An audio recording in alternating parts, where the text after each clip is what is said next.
ఎక్కడ పుస్తకం చదువుకున్నావా? కాదు, అమ్మగారు స్టూడియోకి తీసుకెళ్ళినాగా, అందుకు పాటలు తీసుకున్నా. ఈ కొత్త బట్టల? అవును, అమ్మగారు కొనిచ్చారు. ఈ చొక్కా కూడానా? అవును. లాగో? అవును. బోట్లు? అవును. అన్ని మా అత్తయ్య కొనిచ్చిందా? అవును అవును అవును. ఇంక పోతుంది నువ్వేనా? చేతి మీద పోతుంది నువ్వేనా? లాగ్ మీద కూడా పోతుంది నువ్వేనా? మరి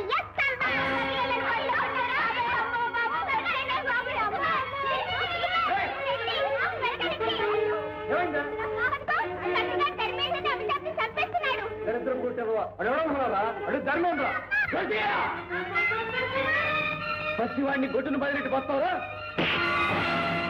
ఈసారి వీడి మీద చేయిస్తామంటే తోలు వచ్చేస్తాను చేస్తా.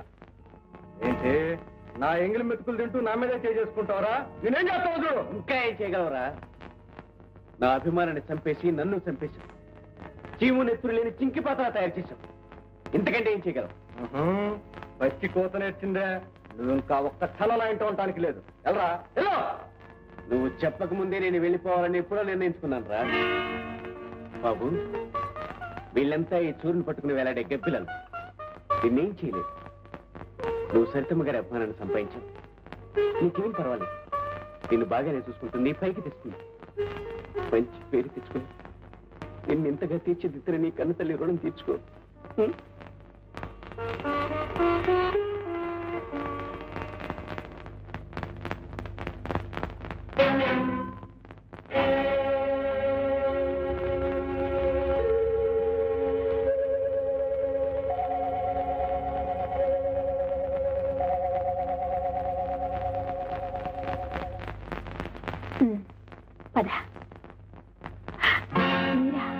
ఏరా, ఇంట్లోంచి పారిపోయి ఇక్కడికి వచ్చావా? పరా ఇంటికి. అతను వచ్చింది మా ఇంటికే కదమ్మా. నేనేం పరాయిదన్నా? పరాయిదానివి కాక నువ్వెవరికి అయిందానివి? అదేమిటమ్మా, ఉన్నమాటే అంటున్నానమ్మా. నా బిడ్డ నీ దగ్గర నీతో పాటు ఈ జారుడు మెట్ల మీద, ఈ పాకుడు బండ మీద నిలబడ్డం నాకు ఇష్టం లేదు. వాణ్ణి నా సుఖంగా బతకని నువ్వు అయిందానివని నమ్మి మోసపోయి అక్కడొకరు 7 ఏళ్ల నుంచి కుమిలిపోతూ బతుకుతున్నారు. అది చాలు మాకు. కొందరు చేసిన ద్రోహానికి ఇక్కడ నేను చావలేక బతుకుతున్నాను. నువ్వా? నీకేమమ్మా? సరితాదేవి మహారాణివి. ఈ మహారాణి పట్టుపరుపుల మీద కుమిలిపోతూ బతుకుతోందమ్మా. అద్దాల మెడలో కుంగిపోతూ బతుకుతోంది. తన చెయ్యని నేరానికి మహారాణి రోజు శిక్ష అనుభవిస్తూనే ఉందమ్మా. ఏమిటి, నువ్వు నేరం చేయలేదా? బాగుందమ్మా. అప్పుడే మర్చిపోయావా? నిన్నెంతటి దాన్ని చేసిన మనిషిని దూరం చేసుకున్నావు. ఆ సంగతి మర్చిపోయావా? నువ్వెంత అవమానించినా అన్నీ భరించి ఆనాడు నీ పుట్టినరోజని ఆ మనిషి నీ ఇంటికి వస్తే నలుగురు చేత కొట్టించి ఇంట్లోంచి గింటించేశావు. ఆ సంగతి మర్చిపోయావా? డబ్బు మదంతో కొండయ్య మనసు విరిచేశావు. అది మర్చిపోయావా? అవునులే, నువ్వెంతటికైనా తెగించిన దానివి. ఆపు. ఇంకా ఎందుకమ్మా నువ్వు చేసిన తప్పులు ఇతరుల మీదకు రుద్దుతావు? అసలు దీనికి అంతటికీ కారణం నువ్వు కదూ. ఏ ఆడది చేయని ద్రోహం చేసింది నువ్వు కదూ. కట్టుకున్న భర్తను వదిలేశావు. చిలక గోరింకల్లాంటి మమ్మల్ని విడదీసి కొండయ్య నీ వైపు తిప్పుకున్నావు. నా వాడైన మనిషితో కాపురం చేసి ఓ బిడ్డను కూడా కన్నావు. సీతాలు ఎందుకలా గొంతు చించుకుంటావు? ఏ నిజం కాదా? ఏమిటి మరీది? కొండయ్యకి నాకు అంతటి పాప పాట ఎలా అనగలిగావు? ఈ మాటలన్నది నేను కాదు, మీ ఆయనే చెప్పాడు. ఆయన ఇక్కడున్నారా? నా కళ్ళలోకి చూసి చెప్పను. ఎవరి కళ్ళల్లోకి చూడనక్కర్లేదు. కొండయ్య నిన్ను బండిలో ఎక్కించుకు తీసుకువెళ్ళడం నా కళ్ళారా నేను చూశాను. తీసుకెళ్లడమే చూశావు, కానీ ఏ స్థితిలో తీసుకెళ్లాడో తెలుసా?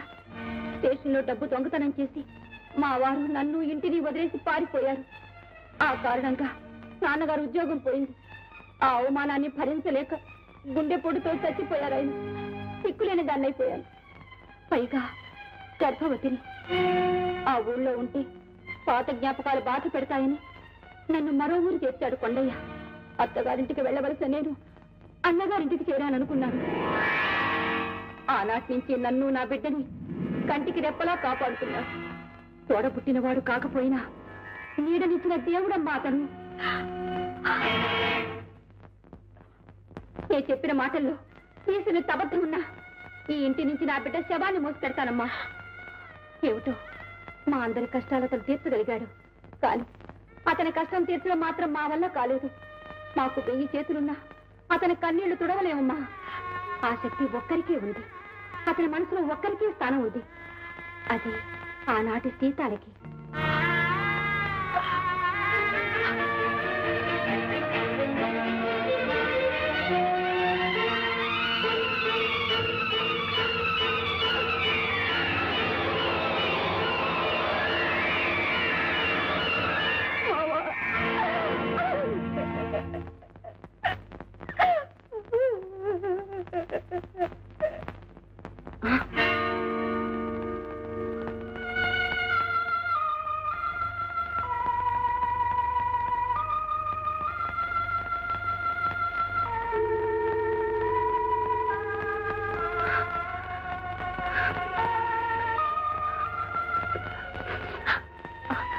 బాబు, మీ నాన్నగారుగా? నాన్న,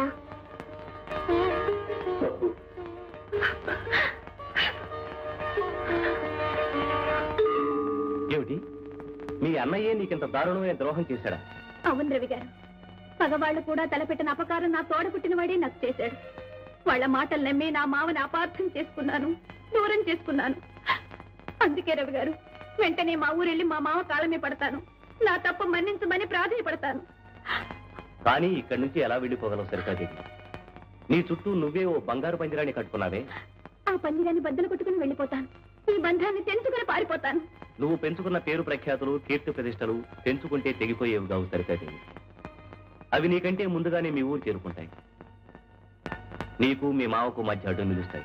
ఎలాగైనా సరే నేను వెళ్ళిపోవాలి రవి గారు. మా మావ మనసులో ఇంకా నాకు చోటు ఉందని తెలిసాక ఇక్కడ క్షణం ఉండలేదు. నాకు జల్తారు బతుకుద్దు రవి గారు. ఈ కార్లొద్దు, మేళ్ళొద్దు, నగలొద్దు. మా మావ చల్లటి పిలుపు, తీయట మాట చాలు రవి గారు.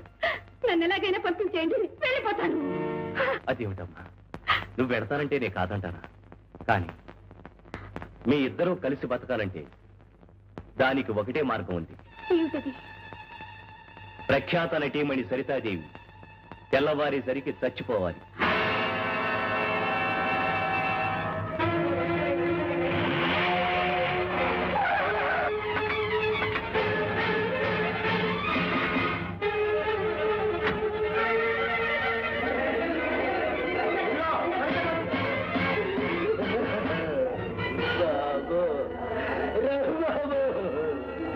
ఎంత చిన్నగా నాతో చెప్పుకునేది, ఇప్పుడు ఏం జరిగిందని బాబు ఇంతగా ఇచ్చేసిందే.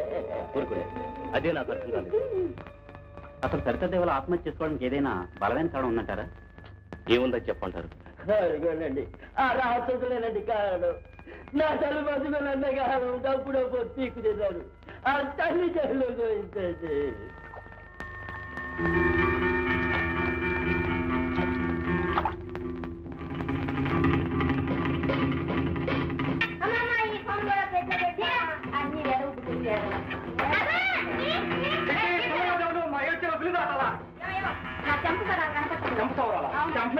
పచ్చినోటి పెళ్లికి వచ్చిందే కష్టం. డబ్బులు దాకా సంతులు దాకలేదు.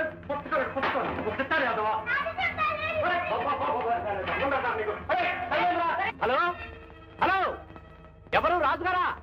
నేను రవిని మాట్లాడుతున్నాను. నమస్తే నమస్తే. కొండయ్య అని మీ హాల్లో పనిచేస్తుంటాడు. అతను ఒకసారి ఫోన్ దగ్గరికి పిలుస్తారా? ఏమిటి, నిన్ననే ఊరికెళ్ళిపోయాడా?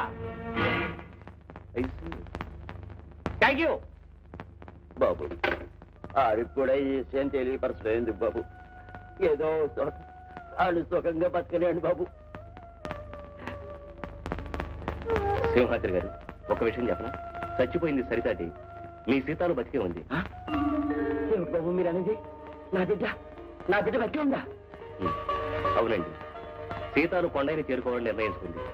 ఇక్కడ తను సంపాదించుకున్న పేరు అక్కడ వాళ్ళిద్దరిని సుఖంగా ఉండనివ్వదు. అందుకనే లోకం దృష్టిలో సినీతారుగా కనుమూసింది. సీతాలుగా కొండని చేరుకోబోతుంది. చూడండి, కలకత్తాలో నాకు స్నేహితుడున్నాడు. నేను ఉత్తరం రాసిస్తాను, మీరు అక్కడికి వెళ్ళండి. ఈలోగా సీతాలు కొండని వెంట పెట్టుకుని అక్కడ చేరుకుంటుంది.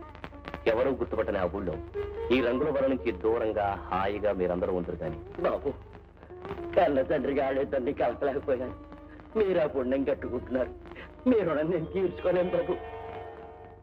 సరితాదేవి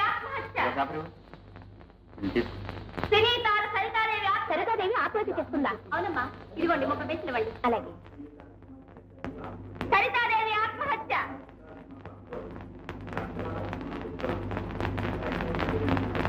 రవి గారు,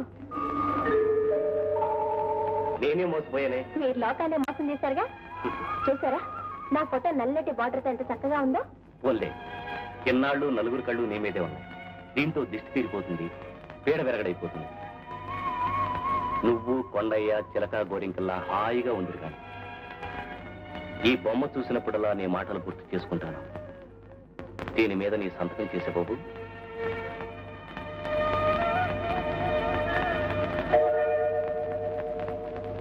అదేమిటి? సీతాలకి చదువు రాదు బాబు. చదువు సంస్కారం నేర్చుకున్న సరితే ఎప్పుడో చచ్చిపోయింది.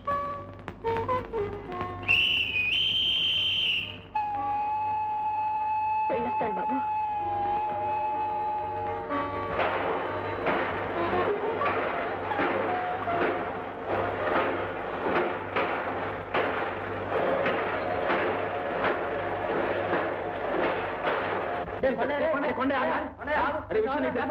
ఈ పేపర్ చూసావా? చూడరా, చూడు.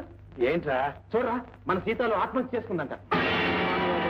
నిర్మాతల ఆందోళన, లక్షలాది అభిమానుల విశ్రాంతి. ప్రఖ్యాత నటీమణి కుమారి శంకరదేవి నిన్న ఉదయం క్రిస్టియన్ సాగర్లో దూకి ఆత్మహత్య చేసుకున్నారు.